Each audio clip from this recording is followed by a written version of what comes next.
What's poppin', y'all? Welcome back to another YouTube video, and today we are taking a look at Sonic Boom, which is a series which I do believe is mass hated, and I don't get the mass hatred for it. We are taking a look at Sonic 1, 2, and 3. We've already took a look at them over the past couple of days, and I thought we're going to have a little bit of a Sonic takeover over the next couple of days, so you know what, let's do some Sonic content and take a look at Sonic Boom. We took a look at all 3 seasons of Sonic Prime on the channel as well, if that's something else that you're interested in, but I am quite a big fan of Sonic, and back when Sonic Boom was on Netflix, I would watch it all before school. I would watch like a good 5-6 episodes before I went to school, as I was getting ready and as I was eating breakfast, and I thought it was pretty decent, not gonna lie. However, when I came back to watching this series, I didn't realize just how many episodes there was. So, Sonic Boom has a 6.9 out of 10 on IMDb and a 70% on Rotten Tomatoes, which is pretty good, but that's from critics. From fans, it's not as proclaimed. You can only watch this on Amazon Prime, and each episode does cost you £1.74 on there, which I think is insane, especially when there's 52 episodes in Season 1, and then another 52 episodes in Season 2. So if you are interested in seeing my thoughts and opinions on Season 2, definitely come back tomorrow, but let's continue on with what Google has to say. The Speedy Blue Hedgehog gets a new look in this comedic adventure series that sees him battling a familiar foe with the sidekick Tails and pals Knuckles, Amy, and Styx. The gang tries to ward off the evil plans of Dr. Eggman, who is hellbent on taking over the world. Sonic faces regular battles with Eggman henchmen, including loyal robots Orbot and Cubot, evil interns, and giant robotic monsters. Sonic Boom marks the first CGI animated series for the Blue Hedgehog. Right. Anyway, this is Season 2, I do believe, and I'm going to be honest, there is no continuous storyline to this series. It's like one-off episodes, where each episode follows its own problem, so we're not going to be taking a deep dive into every single episode here, because there's 52 episodes, and there is no fucking way I'm doing that, so we're just going to take a look at the series as a whole. So the animation for this series isn't the best, I'm gonna be honest. It is pretty basic, pretty lackluster, and this series was originally on Cartoon Network and Boomerang, but has since been removed from both, and is very hard to find and very hard to watch. I do believe this shit came out in like 2016, which I didn't expect when looking back on it, because that's quite old.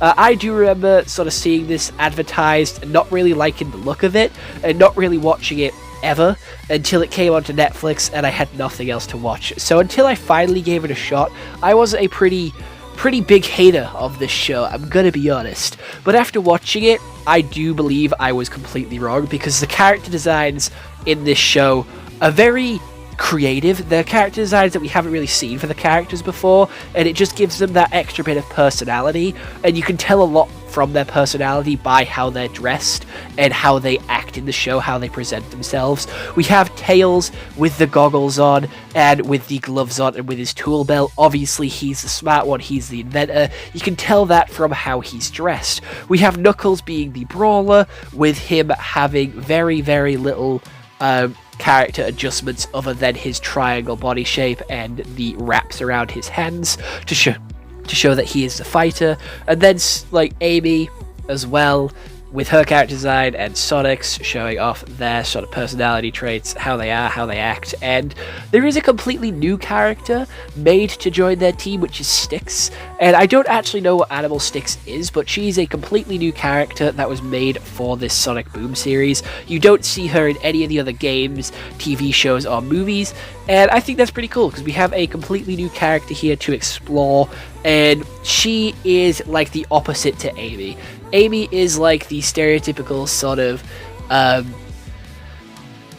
girly girl who likes pink, likes going out, likes doing her makeup and stuff like that, whereas Styx is more of a sort of, I don't know how to put it, like a sort of caveman-ish is how I see it. Like very primal, very wild, likes rolling around in the dirt, very animalistic with how she acts.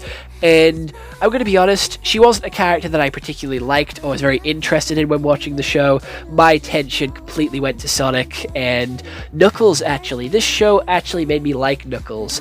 I wasn't a huge fan of Knuckles till I watched this series, and I thought he was a pretty good inclusion, which I really wasn't expecting.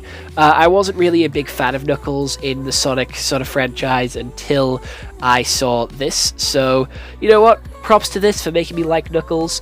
And again, I think the character designs are really cool, very unique, and something that Sonic doesn't really do. They tend to just give them the generic sort of, oh, Sonic's blue, give him his white gloves and red shoes, and let it be that. We do have some sort of extra spikes and spines on his head, which make him look quite messy and unkempt, and just gives it more personality and flair. There is quite a few jokes in this, which do land. The comedic timing, the comedic jokes, the comedic deliveries in this show are genuinely excellent and really funny. Like, you can see some of these clips popping up all over TikTok and Instagram Reels, which genuinely make me laugh and genuinely get me to chuckle. It's not just like a sort of nose exhale, like a little Instagram Reels sort of LOL, which is just like a exhale, but it is very cool. It does feel very similar in prospects to Phineas and Ferb's sort of Dr. Doofenshmirtz thing, where most episodes just revolve around Sonic defeating Dr. Eggman, and that being that. Like, it's literally just them defeating Dr. Eggman, stopping his invention of the day, and that is that. There is a strange premise which doesn't really get explored. There is a whole island that they live on, and it does remind me of the Donkey Kong animated series, where they have their own island, their whole ecosystem, and they just live independently from everything else. And there is loads of other creatures on this island which you don't really get to see in Sonic lore, and they have their own fast food joints, their own restaurants. It's like their whole world. And this is what I would have preferred the Sonic movies to be like, where it's not really in our world, but in a world of their own. Like, I think that's what a live-action Sonic movie could be, and I hope that's what we're going for in the future, with this introduction of more characters, such as Amy and Metal Sonic in the new one, and hopefully even in the future with Silver and Rouge.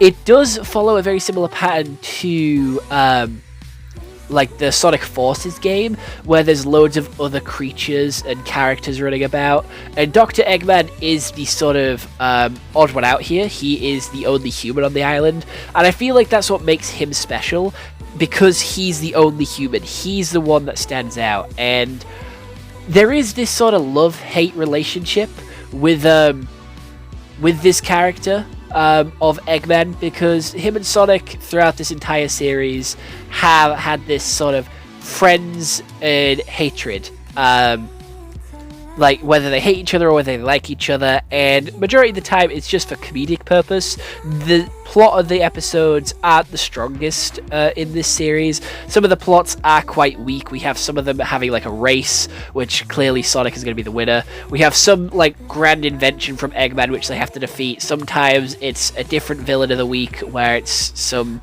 dude like giving them a false sort of burger and they have to fight them. We do have some Tails, Knuckles, like, I forgot her name, what, Spike? What's the girl called? I forgot. Amy and the other one. Like, centric episodes where it follows them instead of Sonic. And it does feel more like a sitcom, with them all living in the same house together, them sort of exploring their character dynamics, how the characters interact with each other, how they would interact with certain situations and grow as characters throughout the episode, what morals they have to learn. And it is very kiddie, but some of the jokes are quite like adult, or have some adult sort of references and hidden adult jokes here and there. And what actually shocked me was the voice actor for Sonic is actually the voice actor for Mirage, and he from Apex Legends, if you don't know what I'm talking about. And he also voices a load of other characters which I wasn't aware he voiced, which is actually really fucking cool. And I'm gonna be honest, he's my favorite voice for Sonic. Ben Schwartz is good, but I do like this voice a lot more. I don't know why, but when I think of Sonic, this is the voice I think of. This Mirage voice actor, I don't know his actual name, I do apologize, but he is the Sonic that I think of when I think of Sonic. Other than that, there isn't a whole lot else to Season 1. It is just introducing you to the characters, introducing you to the world, and it does end on a pretty awesome note introducing Shadow to the series, and introducing Shadow is a fucking wild take and a really good season final because everybody absolutely loves Shadow, so having a season end with him being introduced goes hard and it hypes up Season 2 on a whole other level to have him be like a pretty good returning character for Season 2 and definitely got me hyped. Some of the Shadow episodes were some of the best in my opinion because seeing him interact with the other characters and still have that very, very like significant hatred towards Sonic is brilliant. And he also did team up with Eggman, very standard Shadow stuff, and you know, it just sets up the world, sets up how everything works, and basically just does what a Season 1 should do. Sets up the island, sets up the characters, sets the baseline for what this series can be, and it definitely deserved a Season 2, and I was very excited for Season 2 after watching Season 1, and luckily for me, Season 2 was already there for me on Netflix at the time of me watching this. I have watched it again since, but, you know, this is like, I'm trying to relive the memories of my first time watching it. So, anyway, come back tomorrow for my review of Season 2. I know this one was a little bit more rambly and not much of a sort of story recap, but I do really enjoy Season 1, and if you haven't seen it, I definitely recommend you do because it is a good show, which I definitely think is underrated, and I would give it a solid 8 out of 10. Obviously, not every episode is a masterpiece, but as an overall Season 1, it does its job, and I think it's pretty great. So definitely go check it out for yourself if you are a fan of Sonic, because more Sonic media is definitely needed in the world right now. You know, Sonic is absolutely excellent, and I am going to be playing Sonic and Shadow Generations on the channel very soon. It is a game that I am buying, and I'll be doing a walkthrough, playthrough, whatever you want to call it, so get excited for that.